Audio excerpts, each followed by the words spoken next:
The Breakup. Come on. Yeah, I gotta like show my man breasts as I do it, promote the film. So everybody, it always looks good on film though. When you're doing a movie with the movie shirt, it just adds a little dimension. I like it. But you got a hat trick going on here, producing, starring, and writing. But this is your baby. It's your passion. You put it out there, and we see it on the big screen, and it's a good film. Thank you. Are you walking a little bit higher? Are you a little bit more, For me, I just to be acting, I feel very lucky. But when you get a chance to work with your close friends and do something that's sort of different and get to, kind of take some chances, that's always fun. Yeah, I was talking to Favreau about why can't every movie have you, in Favreau in it? Because like Da Vinci Code would have been better, Titanic, Brokeback Mountain. I would have been a whole different movie, mind you. But no, Your money. I reckon you are money. I can't quit you. Yeah. Like you said, working with these guys. Is it a better movie when the people are all friends off screen and on screen? I think it's a better movie where there's people are allowed to collaborate and everyone's allowed to sort of express ideas.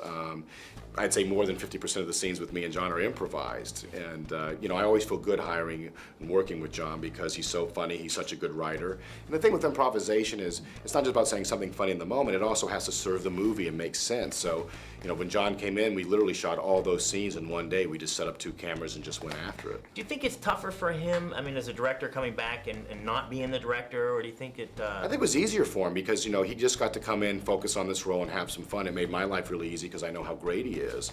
I think when you're directing and doing that, there's so many other things to worry about. But, I think he had a great time. There's some great scenes in this movie, but I love, montage shots. We see, for instance, all these snapshots going on, and we see, obviously, Halloween, but you're in, a cow costume. Yeah. What kind of a day is that on the set? How do you feel? that's like a 1-second scene in the movie. Well, we really knew that we needed to have some shots that would show a passing of time of a relationship, and it's not like because some of them are location dependent, you can't say, okay, here's 2 days to do that. So we just kind of did it as we shot. We just kind of went through as we shot. So it's like, okay, we got to shoot this scene, but we have a half an hour. Let's go through on the cow costumes and take the Halloween photos. Yeah. So are you walking over to the craft service table in a cow costume, just say, hey, what's going on, buddy? I just think that would be so much. You always see it because, like you said, they last a second in the movie, but obviously they take time. Now you shot this in your beloved town. Yes. Was there any place that you were like, oh, we've got to have this on film, or any of those moments? So many of it.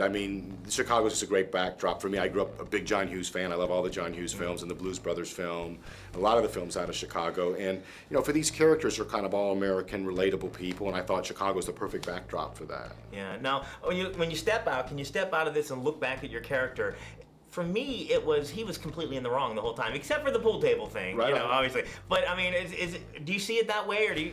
What's been interesting is people have very different sides of both, and I think the one thing that is good is that neither one is a mean, malicious person. They're both good-hearted people, and I think it's really a cautionary tale. You see people that are kind of immature or protecting themselves, and not really. I think the thing with Gary is he's not really confident enough to be direct, and so he's kind of protecting himself, and then what happens is through the journey of stuff, he sort of realizes that's not really the way to be in life. He sort of grows up and matures. And so I think it's the journey of a flawed person learning some hard lessons. It's not the journey of someone who comes in sort of already evolved. And I think where she's concerned too, what she's saying is right, but she probably going back a second time wouldn't play games or try to manipulate it to accomplish it. She doesn't come completely clean and isn't totally direct with what she's feeling either. So it really takes 2 to tango. Yeah. Do you think that couples will learn something from watching this movie? It's funny because people really say all the time, there's a story that this couple got in a fight at the end of the movie and got in a big fight over it. And other people have said, God, I love you so much, I can't believe that we do that. And